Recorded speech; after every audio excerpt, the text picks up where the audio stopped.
ಹಾಗೂ ನಮ್ಮ ಸಂಸ್ಥೆಯ ಸ್ಥಾಪಕಾಧ್ಯಕ್ಷರಾಗಿರುವಂತಹ ಈ ನಾಡು ಸಂಸ್ಕೃತಿಯ ನೆಲೆಬೀಡು. ಉಳ್ಳುವ ಯೋಗಿಯ ನೋಡಲ್ಲಿ, ಉಳ್ಳುವ ಯೋಗಿಯ ನೋಡಲ್ಲಿ, ಓ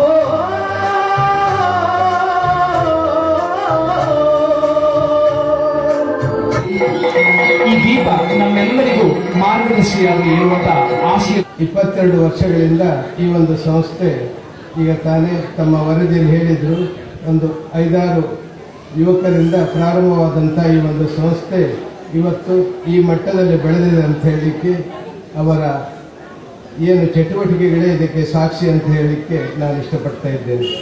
ಖಂಡಿತವಾಗಿಯೂ ನಾನು ಸಾವಿರಾರು ಕಾರ್ಯಕ್ರಮ ಭಾಗಿಯಾಗಿದ್ದೇನೆ. ಆದರೆ ಈ ಕಾರ್ಯಕ್ರಮ ಮಾತ್ರ ನನ್ನ ಭಾವಗಗನದ ಸತ್ಯವರ್ಣ ಸಪ್ತಕದ ಗೆಲುವಿನ ಚಿತ್ರವಾಗಿ ನನ್ನ ನೆನಪಿನ ದಂಗೆಯಲ್ಲಿ ಎಂದು ಕರಗನ್ನು ಗಟ್ಟಿ ಬಂಗಾರವಾಗಿ ಕಾರ್ಯಕ್ರಮ ಉಳಿತೇವೆ ಅಂತಕ್ಕಂಥ ಮಾತನ್ನು ಈ ಕಾರ್ಯಕ್ರಮಕ್ಕೆ ನಾನು ನಿಮ್ಮನ್ನು ಅಭಿನಂದಿಸಿ ಸ್ನೇಹಿತರೆ. ಬೆಳಸ್ಕಾರವನ್ನು ನೀಡಲು ಹೆಮ್ಮೆ ಪಡುತ್ತಿದ್ದೇವೆ. ನಿನ್ನ ಬದುಕು 64ನೇ ವರ್ಷದ ಕನ್ನಡ ರಾಜ್ಯೋತ್ಸವದ ಶುಭಾಶಯವನ್ನು ಹೇಳುವ ಮುಖಾಂತರ ಇವತ್ತು ನೀವು 22ನೇ ವರ್ಷದ ಕನ್ನಡ ರಾಜ್ಯೋತ್ಸವದ ಕಾರ್ಯಕ್ರಮವನ್ನು ಆಚರಿಸ್ತಾ ಇದ್ದೀರಿ. ವೇದಿಕೆ ಮೇಲೆ ಇರುವಂತಹ ಎಲ್ಲ ಅತಿಥಿ ಗಣ್ಯರೇ ಹಾಗೂ ಧರ್ಮದರ್ಶಿಗಳೇ, ಎಲ್ಲ ಮುಖಂಡರೇ, ಕನ್ನಡ ರಾಜ್ಯೋತ್ಸವ ಇವತ್ತು ನಮ್ಮ ರಾಜ್ಯದಲ್ಲಿ ನವೆಂಬರ್ 1ರಿಂದ ನವೆಂಬರ್ 30ರ ತನಕ ನಾವು ಕನ್ನಡ ರಾಜ್ಯೋತ್ಸವ ಹಬ್ಬವನ್ನು ಆಚರಿಸ್ತೇವೆ. ತಾಯಿ ಭುವನೇಶ್ವರಿ ಆಶೀರ್ವಾದದೊಂದಿಗೆ ಇವತ್ತು ನಾವು ಪ್ರತಿ ಊರಿನಲ್ಲೂ ಸಹ ಕನ್ನಡ ರಾಜ್ಯೋತ್ಸವ ಕಾರ್ಯಕ್ರಮವನ್ನು ವಿಜೃಂಭಣೆ ಆಚರಿಸ್ತೇವೆ. ಆದರೆ ನಮ್ಮ ಈ ಕೋಟ ಪರಿಸರದ ಪಂಚವರ್ಣ ವೇದಿಕೆ ಏನಿದೆ, ಈ ವೇದಿಕೆ ಮೇಲೆ ನನಗೆ ಅಪಾರವಾದ ಗೌರವ ಇದೆ. ಯಾಕಂದ್ರೆ ಒಂದು ಅರ್ಥಪೂರ್ಣವಾದ ಸಂಘಟನೆಯನ್ನು ಮಾಡಿದ್ದಾರೆ, ಅರ್ಥಪೂರ್ಣವಾದ ಕಾರ್ಯಕ್ರಮಗಳನ್ನು ಮಾಡ್ತಾ ಇದ್ದಾರೆ, ಸಂಘಟಿಸ್ತಾ ಇದ್ದಾರೆ. ಈ ಸಂಘಟನೆಯಲ್ಲಿ ಇರುವವರಿಗೆ ಯಾವುದೇ ಒಂದು ಕಪ್ಪು ಚುಕ್ಕಿ ಇಲ್ಲ. ಈ ಊರಿನ ಹಿರಿಮೆಯನ್ನ ಜಾಸ್ತಿ ಮಾಡ್ತಾ ಇದ್ದಾರೆ. ಇಂತಹ ಒಂದು ಯುವಕ ತಂಡ ಇದ್ದಾಗ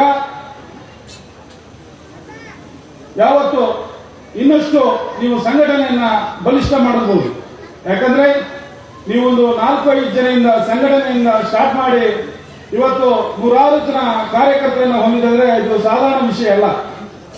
ಶಿಕ್ಷಣಕ್ಕೆ ಆಗಿರ್ಬೋದು, ಆರೋಗ್ಯದ ಕಾರ್ಯಕ್ರಮ ಆಗಿರ್ಬೋದು, ಕ್ರೀಡೆಯ ಕಾರ್ಯಕ್ರಮ ಆಗಿರ್ಬೋದು, ಹಲವಾರು ಕಾರ್ಯಕ್ರಮವನ್ನು ಮಾಡುವ ಮುಖಾಂತರ ಇವತ್ತು ಪಂಚವರ್ಣ ವೇದಿಕೆ ಇವತ್ತು ನಮ್ಮ ರಾಜ್ಯದಲ್ಲೇ ಒಂದು ಮಾದರಿ ಸಂಘಟನೆ ಆಗಿದೆ ಅಂತ ನಾನು ಹೇಳ್ತಾ ಇದ್ದೇನೆ. ಬಂಧುಗಳೇ, ಅರ್ಥಪೂರ್ಣವಾದ ಕಾರ್ಯಕ್ರಮವನ್ನು ಇವತ್ತು ಹರಕಾಳು ಆದಪ್ಪನವರಂತ ವ್ಯಕ್ತಿಗಳನ್ನ ಇವತ್ತು ವೇದಿಕೆ ಮೇಲೆ ಕುಳಿಸಿ ಅವ್ರಿಗೇನು ಒಂದು ನೀವು ಸಂಘಟನೆಯವರು ಗೌರವ ಕೊಡ್ತಾ ಇದ್ರೆ ಇದು ತುಂಬಾ ಹೆಮ್ಮೆಯ ವಿಷಯ.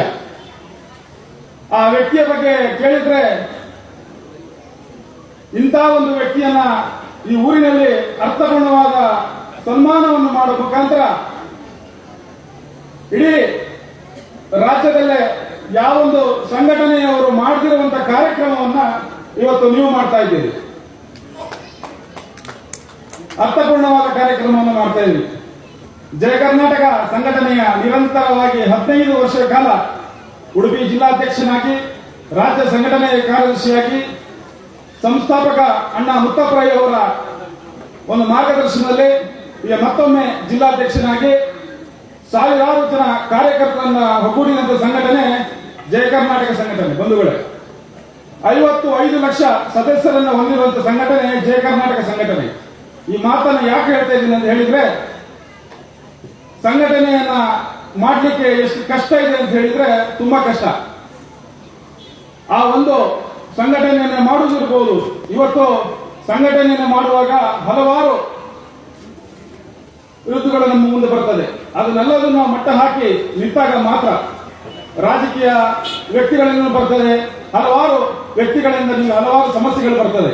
ಯಾಕಂದ್ರೆ ಸಂಘಟನೆಯಲ್ಲಿ ಎಲ್ಲ ಪಕ್ಷದವರು ಇರ್ತಾರೆ. ಅದರಲ್ಲಿ ಯಾವುದೇ ಪಕ್ಷಗಳ ಭೇದ ಭಾವ ಇರುವುದಿಲ್ಲ.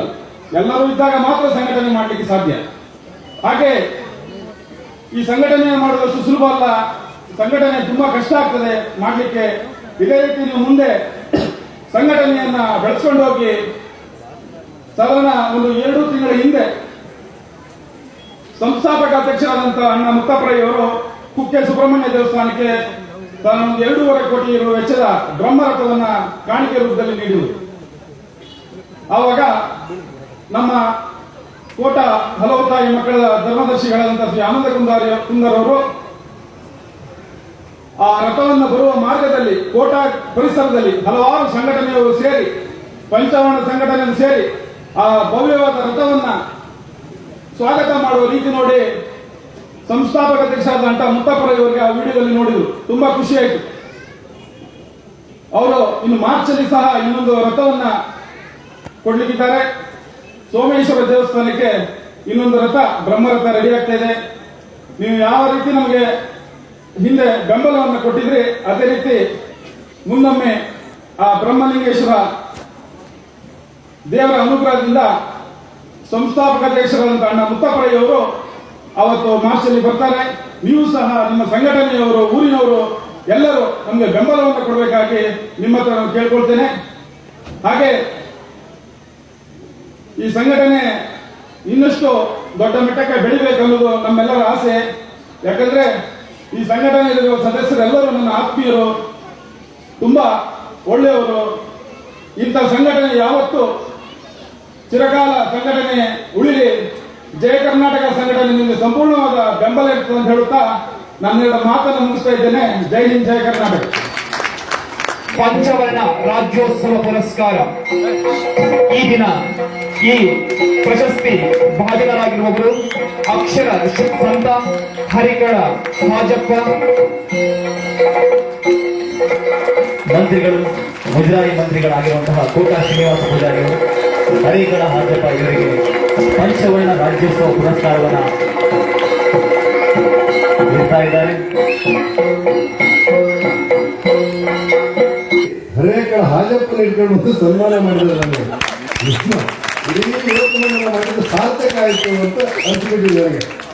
ಇದು ಅದ್ಭುತವಾದಂಥ ಒಂದು ಕಲ್ಪನೆ. ಅಕ್ಷರ ಕಲಿಸುವಂತ ಅಕ್ಷರ ಸಂತ ಹಾಜಪ್ಪನಿಗೆ ನೀವು ಮಾಡಿದಂಥ ಸನ್ಮಾನಗಳಿದೆಯಲ್ಲ, ನಿಮ್ಮ ಪ್ರಶಸ್ತಿ ಸಾರ್ಥಕ ಆಯಿತು ಅಂತ ಮತ್ತೊಮ್ಮೆ ಹೇಳಲಿಕ್ಕೆ ನಿಮಗೆ ಸಂತೋಷ ಅಂತ ಅನ್ಸುತ್ತೆ. ಶಾಲೆ ಮಾಡಿದ್ದಾರೆ ಮತ್ತು ಆ ಶಾಲೆಗೆ ಆವರಣಗಳು ಇಲ್ಲ. 63-73 ಮಕ್ಕಳಿದ್ದಾರೆ ಆ ಶಾಲೆಯಲ್ಲಿ. ಒಂದಷ್ಟು ಮೂಲಭೂತ ಸೌಕರ್ಯಗಳಾಗಬೇಕು ಅಂತ ಮನವಿ ಕೊಡುವಾಗ ನಮ್ಮ ಯೋಗಾನುಯೋಗ ಅವರ ಹರೇಕಳ ಊರಿರುವಂಥ ದಕ್ಷಿಣ ಕನ್ನಡ ಜಿಲ್ಲೆಯ ಉಸ್ತುವಾರಿ ಮಂತ್ರಿಯಾಗಿ ನನಗೆ ಇರಲಿಕ್ಕೆ ಒಂದು ಅವಕಾಶಗಳಾಗಿದೆ. ಆ ಹಿನ್ನೆಲೆಯಲ್ಲಿ ನಾನು ವಿಶ್ವಾಸದಿಂದ ನಿಮ್ಮೆದುರು ಮಾತನ್ನು ಕೊಡಬಲ್ಲೆ. ತಕ್ಷಣ ಹರೇಕಳ ಹಾಜಪ್ಪನವರು ಅರ್ಧಕ್ಕೆ ನಿಲ್ಲಿಸಿರುವಂತಹ ಶಾಲೆಯನ್ನ ನಮ್ಮ ಕರ್ನಾಟಕ ಸರ್ಕಾರ ಪೂರ್ಣವಾಗಿ ಅದನ್ನ ದುರಸ್ತಿ ಮಾಡುತ್ತೆ ಮತ್ತು ಅವರ ಅಭಿವೃದ್ಧಿ ಬೇಕಾದಂಥ ಅನುದಾನವನ್ನು ಒದಗಿಸುತ್ತೆ ಮತ್ತು ತಕ್ಷಣ 10 ಲಕ್ಷ ರೂಪಾಯಿಯನ್ನು ಸರ್ಕಾರದಿಂದ ಬಿಡುಗಡೆ ಮಾಡಿ ಅದಕ್ಕೆ ಬೇಕಾಗಿರುವಂಥ ಮೂಲಭೂತ ಸೌಕರ್ಯ ಒದಗಿಸ್ತೇವೆ ಅನ್ನುವಂಥ ವಿಶ್ವಾಸದ ಮಾತುಗಳನ್ನು ಈ ಸಂದರ್ಭದಲ್ಲಿ ಹೇಳಲಿಕ್ಕೆ ಇಷ್ಟಪಡ್ತೇನೆ. ನಿಮಗೆ ಶುಭ ಹಾರೈಸ್ತೇನೆ. ನಮಸ್ಕಾರ, ಧನ್ಯವಾದ. ಇಂಥದ್ದೆಲ್ಲ ಈ ಸಣ್ಣ ಸಣ್ಣ ಇಡಿಸಿ ಹಾಕಿದ್ರೆ API ಮಾತಾಡಬೇಕು, ಬೇರೆ ಯಾರಿಗಿಲ್ಲ. ಧನ್ಯವಾದಗಳು ಸರ್, ನಿಮ್ಮ ಅಭಿಮಾನದ ಮಾತು.